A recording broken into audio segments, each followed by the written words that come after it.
Yes. So I'm just going to give you some highlights of some of the things that have been spoken about today. We're talking about how do we harness public support. From some of the presentations and some of the comments from you guys, we've heard that actually not everybody is on the same page in terms of what food poverty is and some of the issues concerning the food banks. The government, obviously, the current government aren't listening. What can we do to actually get hold of them and make them listen and make them see and hear from those who need the help the most? How do we harness the media collectively? Are we using social media correctly? Are we, we utilising our local papers, radio stations, etc., etc.? What does Food Banks Plus look like to you and your organisations? How can you feed in? Is there a missing link? Is there somebody that you could be working with to actually start to provide, deliver, and come together with some of these solutions going forward? How do we take learning from entrepreneurs such as Phil, and how do we take some of this learning into our own organisations and develop that community-led approach, an approach that just isn't looking at one particular area, but actually looks at all the various different issues that actually result in food poverty. And how do we create, as Miles was saying, a longer plan of action?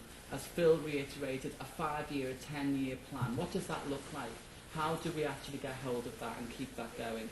And what do we do in order to make ourselves part of the solution? How can we individually and collectively, both personally and professionally, become conduits to change? How do we change this food poverty status as it is now? Okay.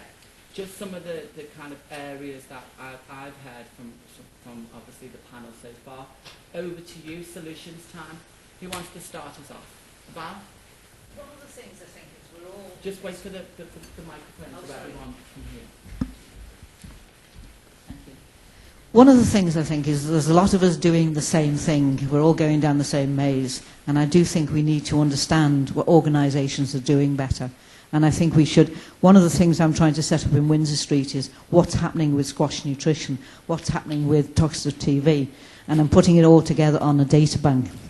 And I think it would be useful for people to feed in so we have that information and we know what's available, we know what people are doing, and that makes it easier to collaborate in different areas if we know what's going on.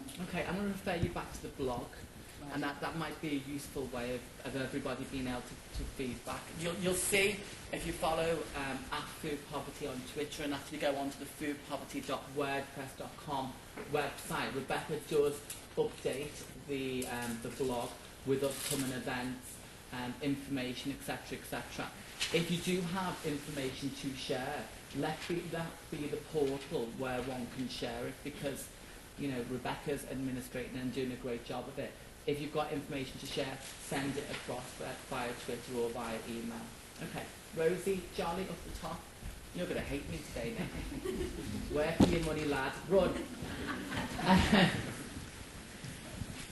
Liam, sorry, Liam. Hi, my name's Rosie Jolly, and I'm the Chief Executive of Social Enterprise Network, but I'm also an elected member of Liverpool City Council with a specific interest in children and food poverty, and attended the fantastic first conference that Robbie hosted back in July.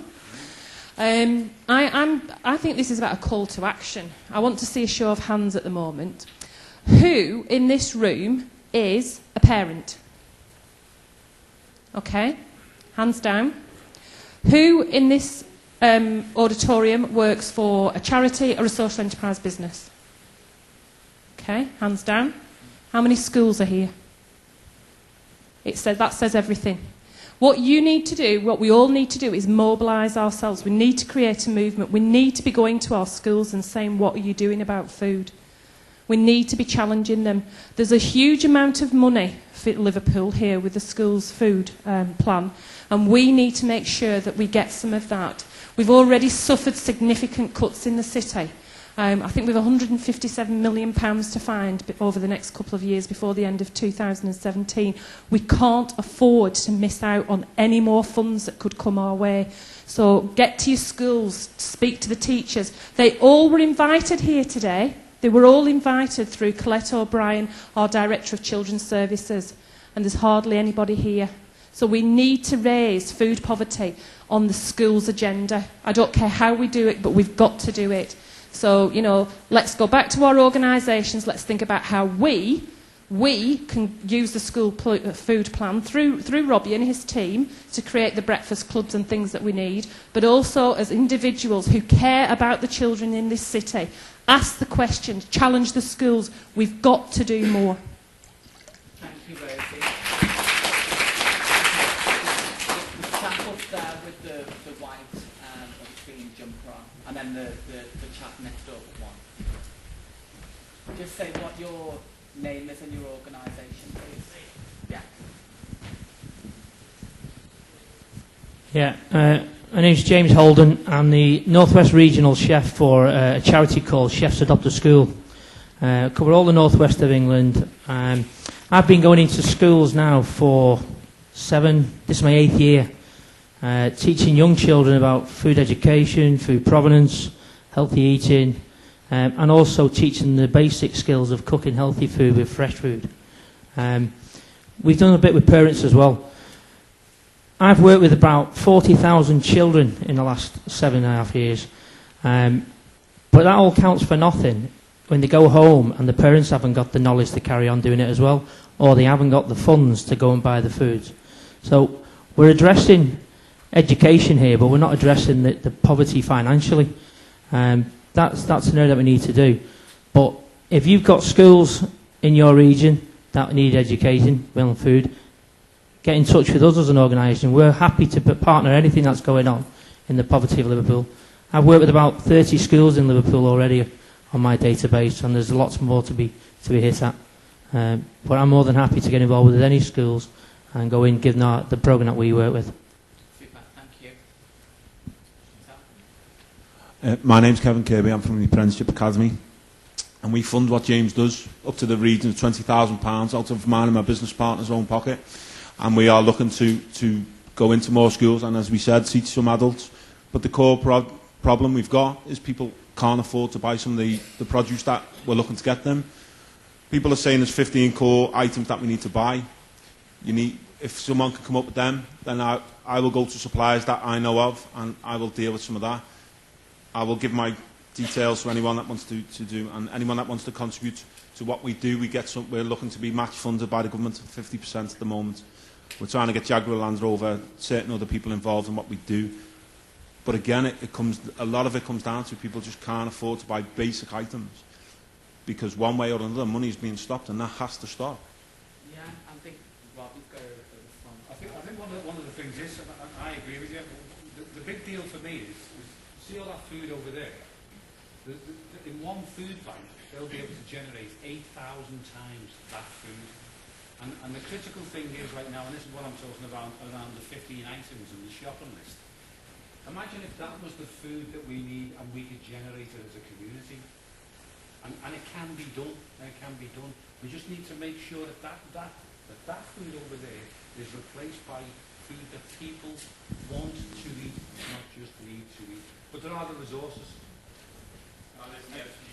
No, where is it? Kids that they can use cooking and squash instead of sweet, because it's something that can go into sweet as well. But I have a farm that will may be able to donate what they produce over to the cause, but they produce the stem, so we need a farm to go down from. So we need some contact from the local. Just before you pose your question, the lady behind us, I want to come down to this chap, please. Just your name and your organisation. Hi, Richard Fuston from the Wide Breeder Centre in Kensington. I've heard lots and lots about food banks, and they do a fantastic job. A couple of things is, first of all, we actually run a community meal in the centre each and every Friday, and yes, that is a plug. But curries, everything, it's really good. And also, and I will plug this, a Boxing Day community meal as well. You know, people that need to come to Kensington for some meals on Boxing Day, because everything happens on Christmas Day. Then please see me before I go home. It's Richard Fuston from the Wide Breeder Centre. But we spoke lots and lots about food banks. There are other things happening, and we've got to work out how we work that together as well as the food banks. And also, What do we do with the kids when they're not at school through the school holidays? How do we give them all this healthy food when they're not at school? Is that a question then? Absolutely, yeah. It's a question for everybody. Is there anyone in particular that would like to answer that question? One, Sky Glover, you know you do quite a lot. Yeah. We will come back to you, don't worry. Hi, I'm Sky Glover from Happy Go Cooking. I do a lot what you do as well in the schools, and honest to God, there's only so much you can do with the kids, and as soon as they get home, and I've had to have a word with a couple of the parents and say, they come out with like a courgette bake, and they go, eee. So we've been doing stuff for free with the parents, and that's where it is. The kids don't go shopping, but over the half terms, we work together by using the food bank and what people brought in, wasn't it, the first year. And we did the food with the kids, and there was other organisations. But on the one that I did, we got the kids to make the food, and then they ate it and had the lunch, and they made a load more to take home. Then they took the recipes, and in the February, we're going to get the parents in as well. So there is, on fun days and over the Christmas as well and stuff. So there is organisations doing that, so you need to get in contact here that we do. Tell us obviously you're One Arc. And One Arc. Yeah. Is there a similar initiative going on with other housing associations? Are you aware of? No, we're a relatively new charity, really, and we ran our pilot in the October half term, and we fed around 130 children. And we had volunteer chefs come from all over. We had a great response because people really wanted to help. Fed around 130 children. The response from the children was fantastic. Trying new foods. Really impressed with the food that they'd had, and they wanted to go home and tell the parents about the different foods that they'd tried and things. I don't know if there's anything going on at the moment, but I can find out and share that with you. Are you going to be doing it again in Knowsley? You operate? In Knowsley we operate, yeah. In the February half term, we'll be rolling this out across the borough. At the moment, we've only piloted this in Highton, but we'll be moving it out to Hillwood and to Kirby. Is there anyone else here from a housing association? Do you know what? I'm not from a housing association, but they sent on to speak as well. Okay. I think they had about 7. Oh, go on. They had about 7 or 8 weeks of just community foods were going in and doing, okay. the kids. I mean, just to answer your question again, I'm going to say if these things are going on and there's stuff that you're aware of, pass it across to our blog as well. I mean, if these things are going on and we're not aware of, I mean, what I know about RSLs, if one's doing it, they'll all bloody well want to do it. So you need to promote yours, and then they'll all jump on the bandwagon, and then, there's always something to do. I'm going to go back to that lady up the top, the top right-hand side. Your name and your organisation, please. Hi, I'm Nadine Daniel. I'm the project manager for Hope Plus Food Bank. We came on in July and were blown away by what Robbie and everybody was doing. We had started to give out fresh fruit and veg at our food bank in a very small sort of way when we could get it. And what I took away in July was that we really need to be doing this. The first thing you have to do is you talk to the people, our guests, who use our food bank. And the problem is they don't have fridges, and a lot of them don't have cookers. So there's not much point giving them fresh meat and fresh fish because they can't use it, they can't store it, and that is a major problem. But today in our food bank we've given out everything from cucumbers to cabbages to apples to pears. Everything that our technicians have told us is safe. We will source wherever we can get it. And one of the things we've started, because I've had an allotment, is I've gone around the allotments in South Liverpool, and I know that this time of year there's loads of surplus, there's loads of green beans, there's huge numbers of butternut squashes, and we're giving those out with little recipe things saying this is how you use a butternut squash, this is how you use a marrow, which of course is just an overgrown courgette, and these are how you can use the sort of food that's on that table but make it fresher and safer by mixing it up with the fresh food that we feel is safe to give them without a cooker. Fantastic, well done. The lady with the top on. Hello, my name's Jo and I work with a project called the Big Help Project in Kirby. I just want to echo what Nadine has said really. Fresh food is great, and we do give out fresh food with our food bank as well, but somebody did come in and said, no, I can't take the veg, I've got no lecky. Take it back. And the other thing is about the logistics of storing it. The reason why the Trussell Trust has organised its food parcel around dried and tinned food is because the logistics of getting the food in and keeping it so you've always got the supply of getting it out means it's based around food that will keep. So I think it's a great idea, but I think we have to think how you're going to manage it logistically. And if you've got ideas already, that's fab. Yeah, no, I think one of the things is about stop and still. And I talked about before the challenge to the established practice of food banks. And I appreciate that it's difficult to store fresh food. I appreciate that people, you know, there's chefs in this room, there's cookery initiatives in this room, and we know from the work that we do that people don't know how to use this produce, even if it's there for you to give to them. That doesn't make it. That doesn't mean that we should not do it in the first place. We should make sure that that's the benchmark. I don't know anybody who's familiar with a project program of work. Not unlike Phil's actually, not unlike Phil's, but transported over into Toronto in Canada. Look it up, it's called The Stop, if you haven't come across it. Now what's interesting about what he said with The Stop is that we will only provide a service where dignity is the first pitch that we make. And so he's gone out, and it takes time. This is not going to happen in 3 months' time, but it takes time. In 10 years, he's raised enough cash and enough money to have massive storage facilities, massive refrigeration, to make sure that what they can do is give out fresh produce, and that fresh produce is there on tap. But also, the cookery skills are wrapped right around the whole community. If it can be done somewhere in Toronto, it can be done absolutely everywhere. Like I say, it's not a 3-month plan. This could be 3, 4, 5 years, but we must challenge the convention all of the time. I do agree with that, but it's not just about all of those issues that you said. It's about people who haven't got fuel or the yeah. How are we going to deal with that? That's another thing we have to continue to think about. I think Phil's got a response here. Yeah. But I think whilst that might be the case, and obviously because we're not just talking about the food banks here, are we? You know, we're talking about sort of everything that's going on in relation to food is a central thing, but everything's going on is causing a problem. I mean, in a lot of cases, like a lot of that stuff there, you've got to heat up. I know you can't always do that. You might, you know, some families are in dire straits, but in general, if we can campaign for the likes of what's on the table there to be used and to be made available, or better quality what you've got over there on that table, I think that's what we're talking about. I think food banks are only one part of it, aren't they? From what Robbie was saying before, I've not seen to a certain extent anything new. You know, we always say no matter, you always think you're coming up with something new, but someone's always done it. Before. It's just, either, hundreds of years ago or, in another part of the country or whatever. I think from, what has been going on, what Can Cook have been doing, not just for these 2 conferences, but for some time, is basically forming the basis for potentially a movement in the city.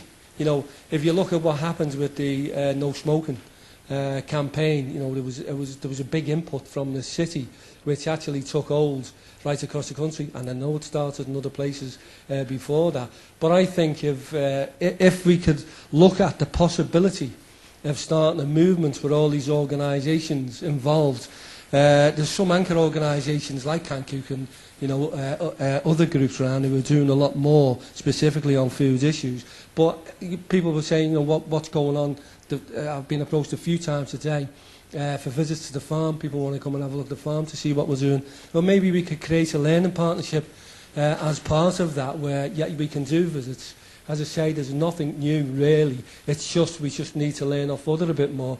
But I think if we could start, a movement within Liverpool, and hopefully, with Robbie could host that because they're taking such a big lead on it, then it wouldn't be just waiting for the next meeting.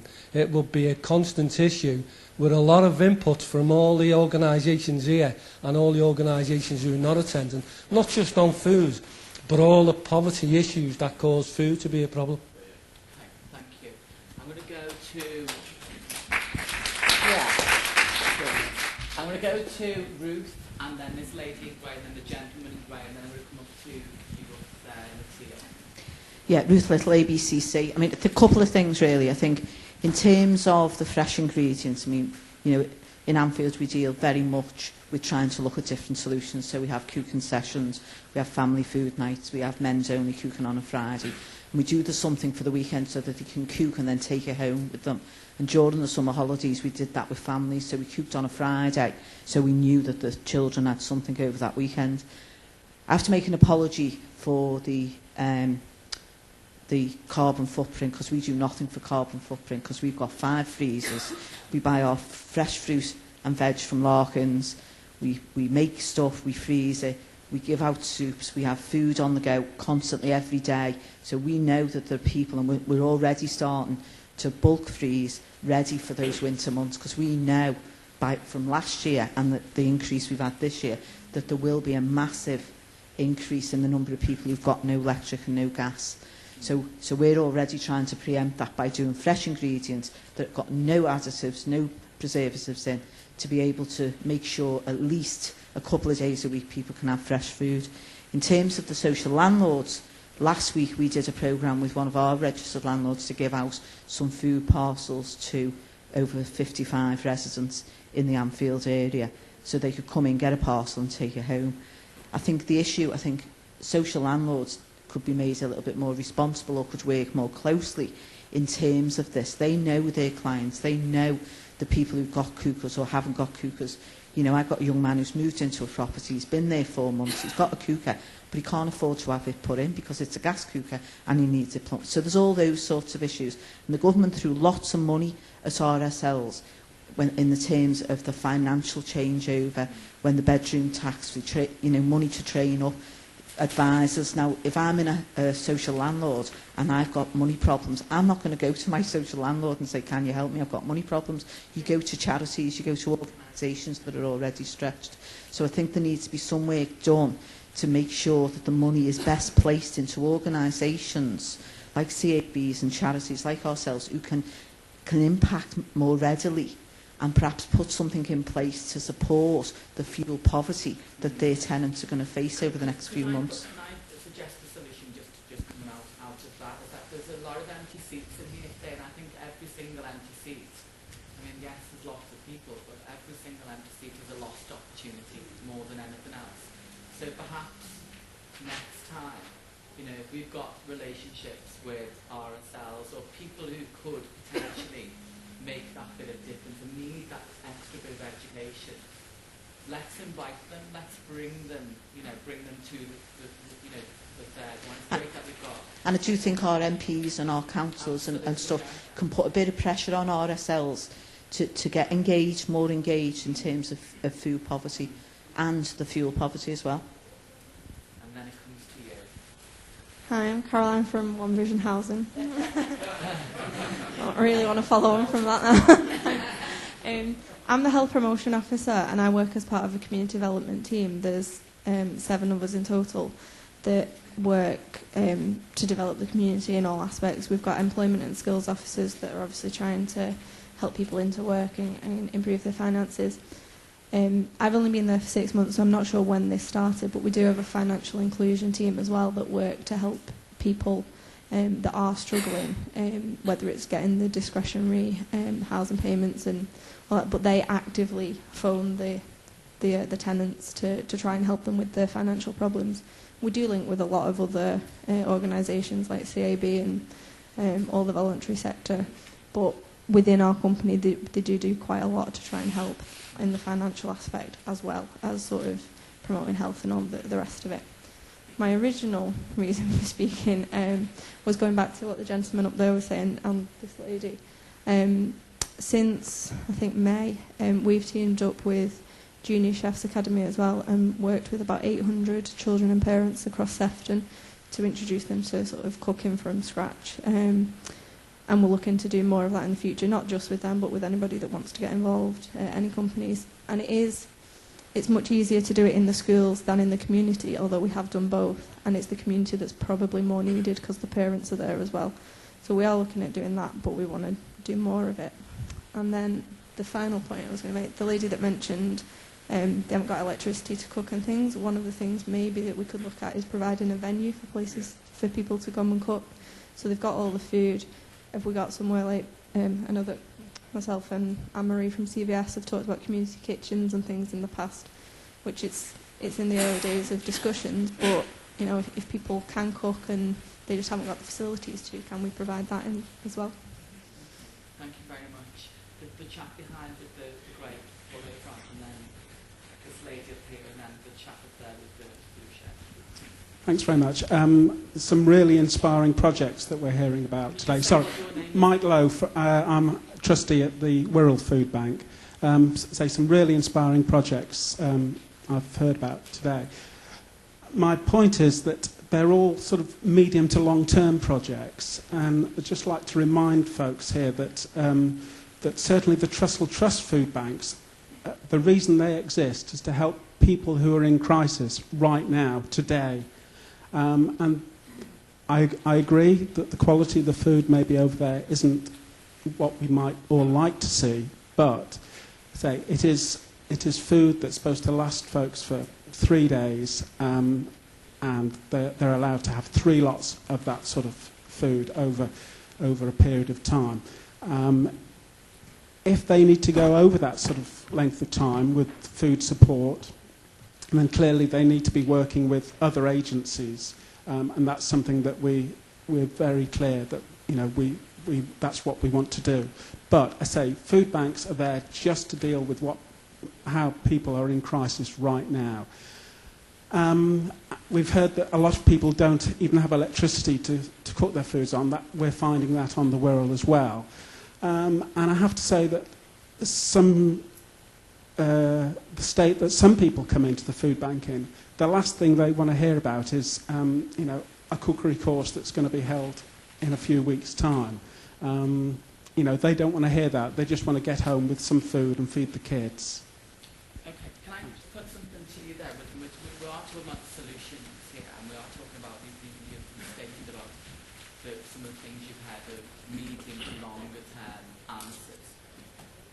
One of the first comments we had from Luciana, and it was also echoed by Marie, was this notion of MPs not sitting up and listening to the actual problem that's on the ground.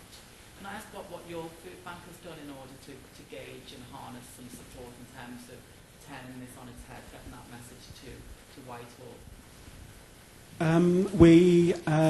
Locally we have really good support from Frank Field, who arguably would be at the forefront of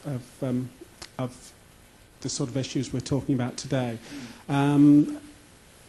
We also have Maria's sister, Angela, who is very supportive of the food bank. We also have a Tory MP, Esther McVeigh. I'm not sure. I'm looking to my colleague here whether or not she has visited the food bank. I haven't heard of her visiting.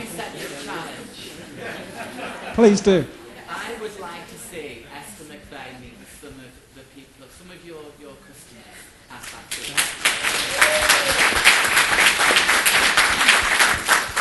Let's make Esther McVeigh her key. Yeah?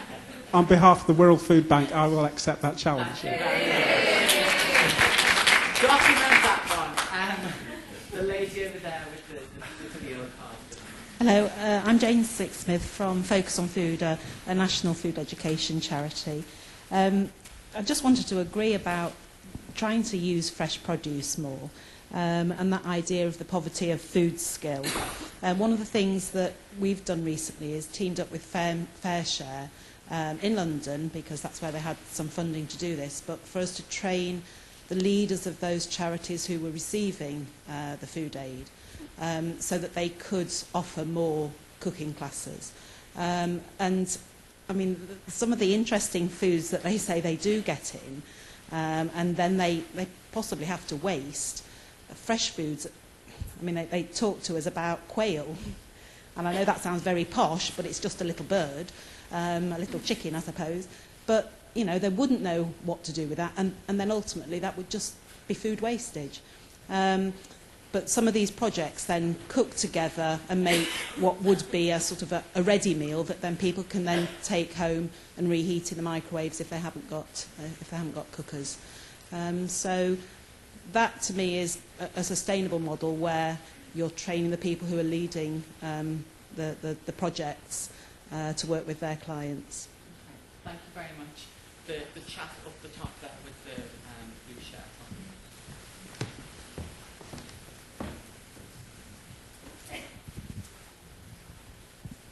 on. Hello, I'm Steve Gowland. I work for Knowsley Council.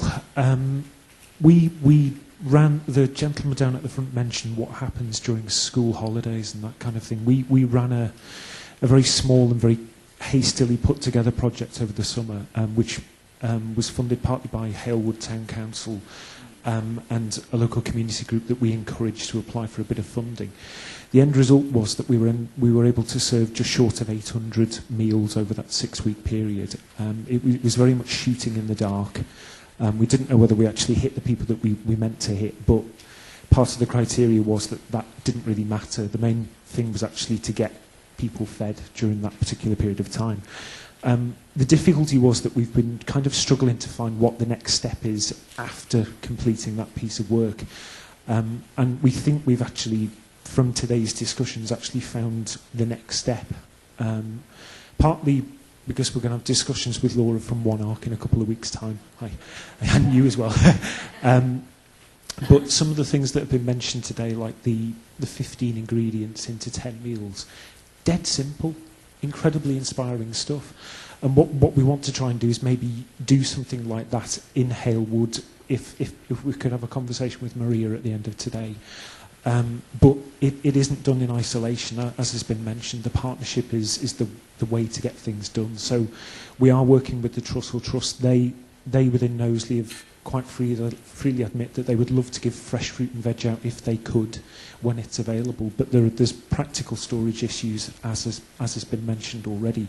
What we want to try and do is throw a challenge out to the community.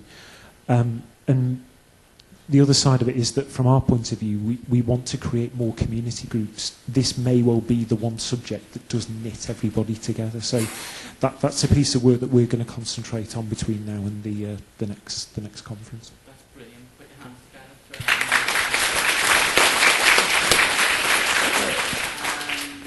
It was this lady here with black shirt and then this lady.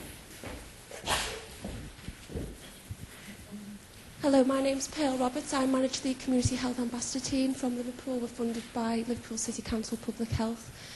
Talking about solutions, food banks, I mean, we actually have events and we collect in some of our events for the food banks. And it's right that when people do need to eat, you just want to feed them, and it's not always necessarily about what's contained within the food, although we do promote basic health intervention and we want people to lead healthier lives.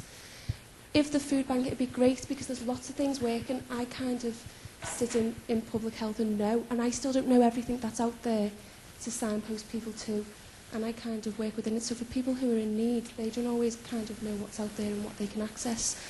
I only think if we work with the food banks, if they're dealing with these people who are coming in on a regular basis, and it is just a one-off crisis that they're there for, it's asking them then questions. Would you like to know how you can feed your family relatively cheaply for a week? Would you be interested in going on a food course? Right, I can signpost you to whoever. And I think it's only when we kind of all work together and not in silos that we can refer them to CanCook, we can refer them to the community foods team. You know, we give out soup bags and we use Larkins with fresh produce with a soup recipe at most of our events we do.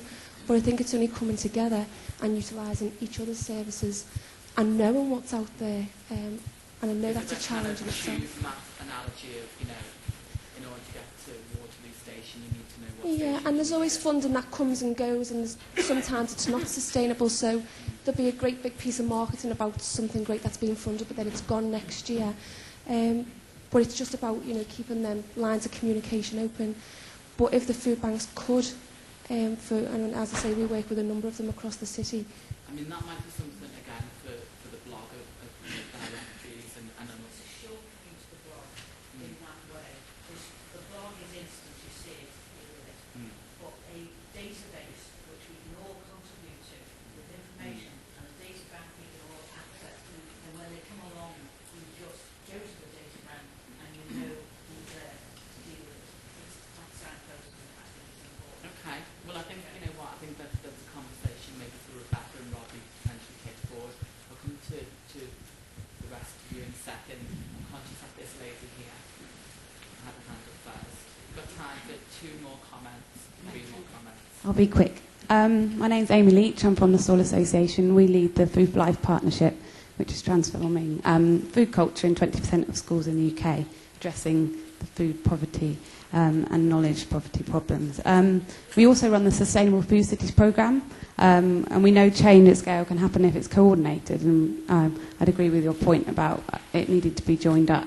Liverpool have been successful in being one of 6 cities who are going to receive funding and support to deliver a food policy across the city, and it's a call really to all of you to own that strategy and make sure that diet inequalities and food poverty are at the heart of that strategy, and make the most of that opportunity to make the most of that. So that's all I have to say.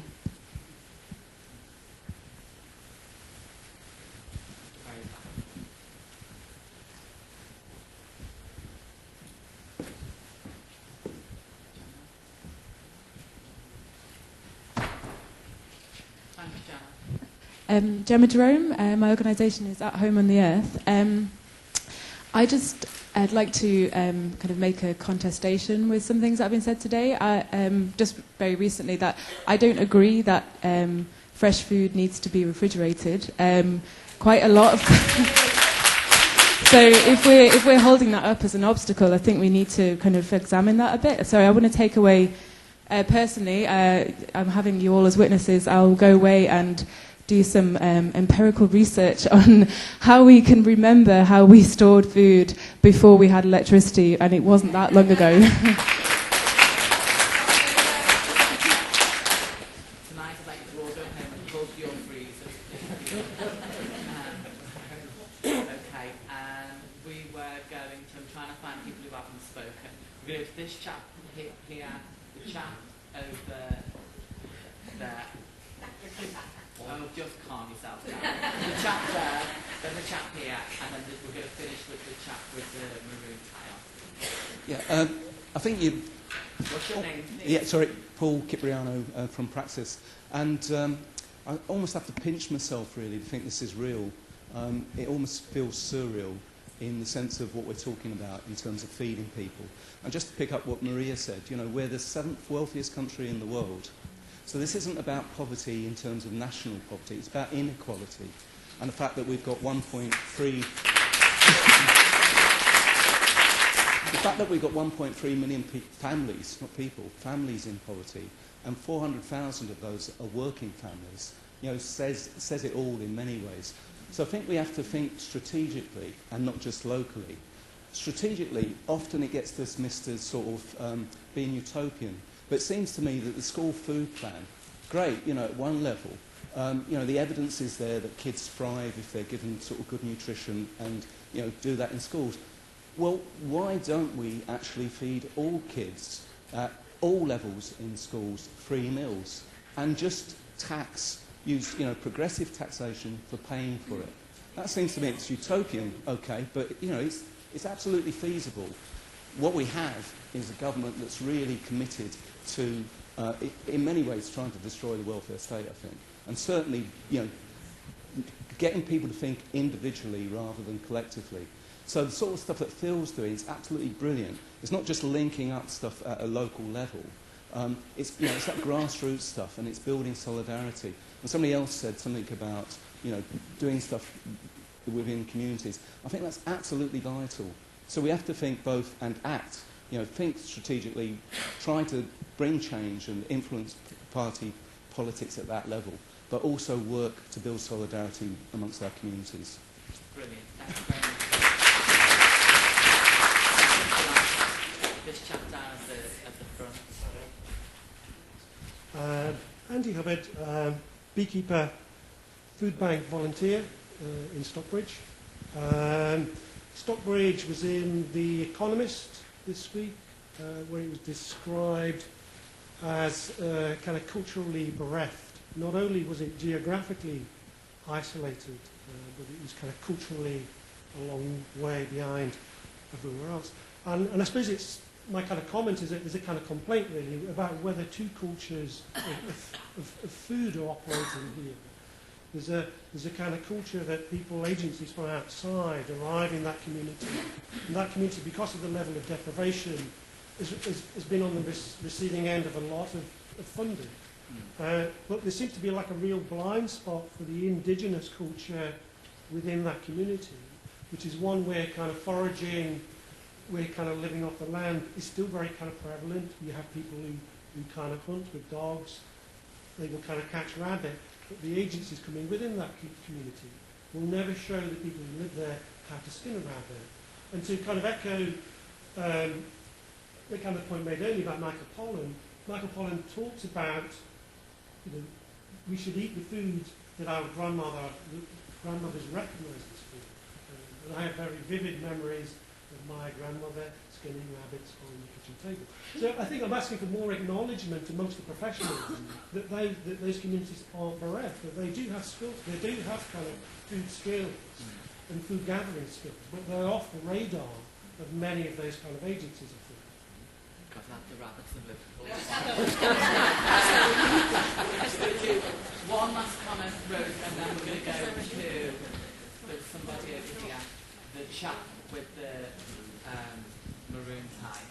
There's one thing that hasn't been mentioned here today, unless I've missed it, and forgive me if I have, but I think we have another ticking time bomb on our hands. I think we need to be watching the working poverty families as well, because they're the very ones that may easily drop off the radar. They're not the ones that are on benefit that might be linked into the food banks by other people, by other organisations. So I think as part of the thinking around some of the solutions, we also need to work out how on earth do we protect those families as well, because they will be the ones where the children will be in crisis and will have this, a greater cycle of food poverty than we've currently got, and that troubles me greatly. Thank you, Rosie. And then last question, solution. I'd love it to be a really inclusive solution. I'll try to be. Anthony Zausmer from Posh Nosh Ventures. We're primarily catering consultants. On the board in front of you, it says, cooking in your kitchens. If you have appropriate facilities, we can use your own on-site kitchens. Now, what I'd like to say to everybody is, we talked a lot about schools and education. Schools in the main are owned by local authorities. There are huge resources there that are not used. The people, we've heard about who've got no electricity. If schools opened in the evening, people could come in there, they could learn to cook, the kids could cook with them, and they wouldn't have to worry about their own electric. We own those facilities as local council taxpayers. Let us see them used. Thank you very much.